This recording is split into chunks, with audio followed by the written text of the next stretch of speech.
मैं कुमार पंकज द्रोणाइसियस के इस यूट्यूब प्लेटफॉर्म पर आप सभी स्टूडेंट्स का स्वागत करता हूं और यहां पर हम डिप्लोमा कोर्सेस के अंतर्गत उत्तर प्रदेश राज्य के जो पॉलिटेक्निक है उसके पाठ्यक्रम पर चर्चा करेंगे और यहां हम गणित विषय पर ही चर्चा करेंगे। सबसे पहले हम आपको इसके पाठ्यक्रम से अवगत करा देना चाहते हैं। इंग्लिश मीडियम और हिंदी मीडियम दोनों परीक्षार्थियों के लिए यह जो प्लेलिस्ट है द्रोणाइसियस के चैनल पर उपयोगी होगी और आप सभी परीक्षार्थियों से अनुरोध है कि आप लोग इस चैनल को सब्सक्राइब कर लें और बेल नोटिफिकेशन आइकॉन जरूर ऑन कर लें, जिससे कि अपकमिंग वीडियोस की सूचना आप तक पहुंचती रहे। तो पॉलिटेक्निक में सेमेस्टर फर्स्ट के गणित पाठ्यक्रम पर अगर हम चर्चा करते हैं तो यहाँ 5 यूनिट्स में पूरा सिलेबस क्लासिफाई किया गया है।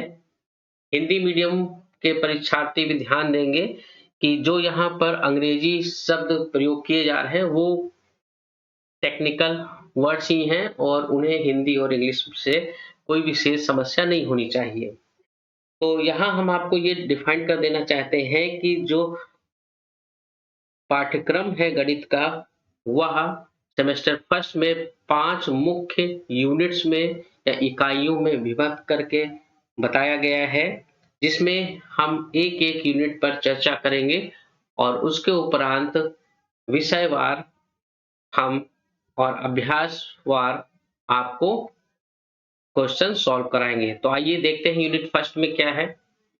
यूनिट फर्स्ट में 4 चैप्टर हैं। इनमें आप देख रहे हैं कि जो पहला चैप्टर है ये अरिथमेटिकल प्रोग्रेशन अर्थात समांतर श्रेणी का है। बहुत से परीक्षार्थी तो जो कि क्लास 12 पास आउट करके आए हैं पॉलिटेक्निक डिप्लोमा करने, तो वो इन चैप्टर से जरूर परिचित होंगे। अरिथमेटिक प्रोग्रेशन अर्थात समांतर श्रेणी।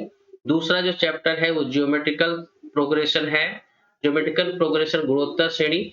और तीसरा चैप्टर बाइनोमियल थ्योरम्स है, जिसे द्विपद प्रमेय नाम से हिंदी में जानते हैं। चौथा जो चैप्टर यहाँ पर दिया गया है यूनिट फर्स्ट के अंतर्गत वो डिटर्मिनेंट्स है। डिटर्मिनेंट्स में आप लोग जानते हैं इसको सारणिक कहा जाता है और आव्यूह का आपको आने वाले सेमेस्टर्स में परिचय कराया जाएगा। ठीक है, तो कुल मिलाकर के यहाँ आप लोग सभी लोग समझ गए होंगे इन चारों चैप्टर्स के बारे में अच्छी तरह से कुछ ना कुछ परिचित जरूर होंगे। ठीक है, अब देखते हैं जो हमारी कुल 5 यूनिट्स हैं उनमें से जो पहली यूनिट है वो तो अलजेब्रा है और यहाँ ध्यान दीजिए अलजेब्रा फर्स्ट फॉर्म में इसको नॉमिनेट किया गया है। दैट मीन्स दूसरी जो यूनिट है वो आपके सामने है अलजेब्रा 2 के नाम से और यहाँ पर केवल 2 ही चैप्टर है, एक तो वेक्टर अलजेब्रा है और दूसरी सम्मिश्र संख्या। वेक्टर अलजेब्रा आप जान रहे हैं कि यहाँ पर वेक्टर क्वांटिटीज के बारे में बात की जाएगी और किसी विशेष वेक्टर्स के बारे में डिफाइन किया जाएगा। कॉम्प्लेक्स नंबर सम्मिश्र संख्या जैसा कि आप सभी लोग जानते हैं इसे कैपिटल जेड से रिप्रेजेंट किया जाता है और ये a प्लस IB का रूप होती है और इसके बारे में चर्चा हम चैप्टर नंबर 2 में करेंगे अलजेब्रा 2 के अंतर्गत, जो कि यूनिट 2 के अंतर्गत रखी गई है। आगे बढ़ते हैं तो हमें यूनिट 3 ट्रिग्नोमेट्री के रूप में मिलती है। ट्रिग्नोमेट्री से सभी बच्चे परिचित हैं। थोड़ा वीडियो लॉन्ग ना हो इसलिए स्पीड थोड़ा बढ़ा करके बता रहे हैं, आप लोग थोड़ा स्पीड स्लो करके भी इसको वॉच कर सकते हैं।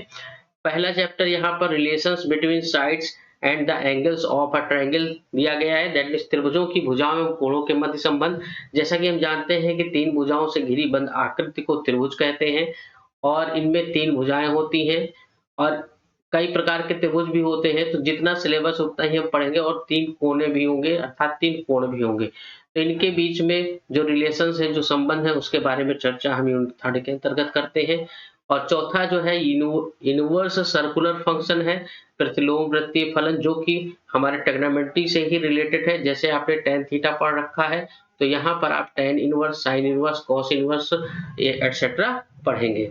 अब आगे चलते हुए हैं तो यूनिट 4 की ओर देखते हैं, जो कि डिफरेंशियल कैलकुलस फर्स्ट नाम से है, और इसका मतलब ये हुआ कि यहाँ पर डिफरेंशियल कैलकुलस सेकंड भी होगी अगली यूनिट में। तो यहाँ पर भी कुल 4 चैप्टर दे रखे हैं। पहला जो चैप्टर है वो है हमारा फलन अर्थात फंक्शन, जिसको अक्सर हम लोग जो है रिप्रेजेंट करते हैं इस टाइप से एफ ऑफ एक्स से, आप सभी लोग परिचित होंगे।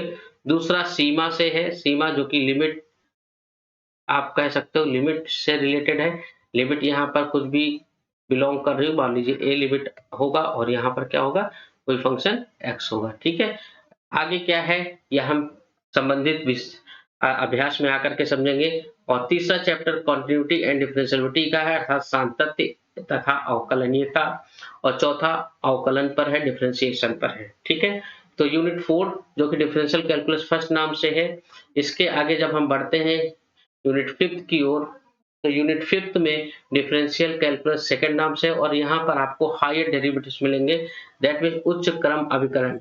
अर्थात जिस तरह से आपने अभी तक पढ़ रखा है डी एक्स ऑफ वाई, उसी तरह यहाँ पर अब आप पढ़ोगे D X two of Y two, y2, y3, y3, y4 and so on, ठीक है। दैट मीन्स यहाँ पर हायर डेरिवेटिव्स आपको देखने के लिए मिलेंगे।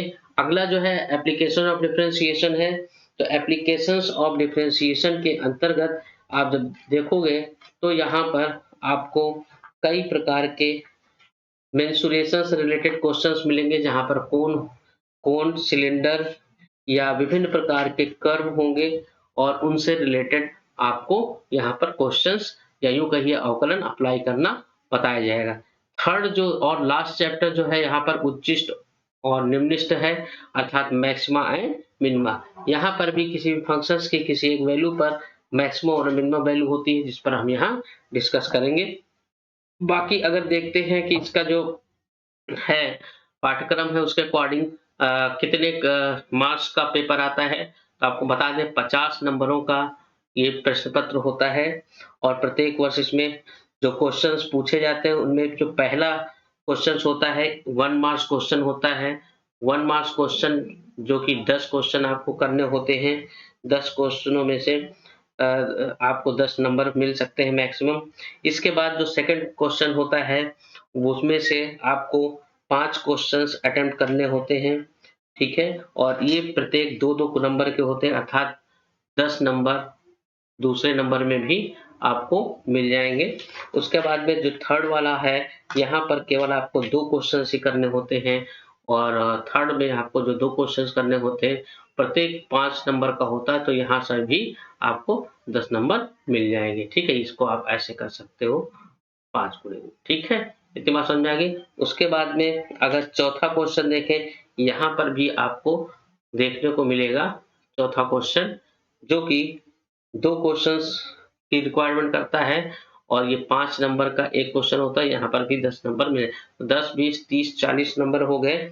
और लास्ट वाला भी आपका जो पार्ट होता है उसमें 3 क्वेश्चन दे रखे होते हैं, और वहां पर भी आपको केवल 2 क्वेश्चन करने होते हैं, और 5वें ग्रुप में भी आपको 2 क्वेश्चन में प्रत्येक 5 नंबर को मिले 10 नंबर।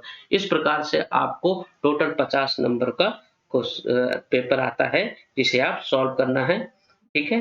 तो इतना आप ध्यान रखिएगा कि ये जो क्वेश्चन पेपर है हमारा, इसका पैटर्न याद रहे। और जो पहला क्वेश्चन होता है, क्वेश्चन नंबर फर्स्ट जो होता है, जो क्वेश्चन नंबर फर्स्ट होता है, ये एमसीक्यू होता है, that mean multiple choice question होता है। फिर से ध्यान दे लीजिए, मल्टीपल चॉइस क्वेश्चन जो होता है, इसमें 12 क्वेश्चन में से out of 12 10 question he attempt करने होते हैं। क्वेश्चन नंबर सेकंड जो होता है, क्वेश्चन नंबर सेकंड में भी हमने आपको बताया कि 7 क्वेश्चन में से केवल 5 क्वेश्चन करने होते हैं, ठीक है। इस प्रकार से आगे भी हमने आपको एक्सप्लेन कर दिया।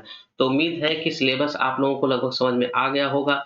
साथ ही जो बच्चे कॉम्पिटिशन्स की तैयारी कर रहे हैं उनके लिए डेली क्विज शाम को 7:30 बजे ऑर्गेनाइज किया जाता है यूट्यूब पर, जिसका शेड्यूल आपके सामने है, आप इसको वॉच कर सकते हैं।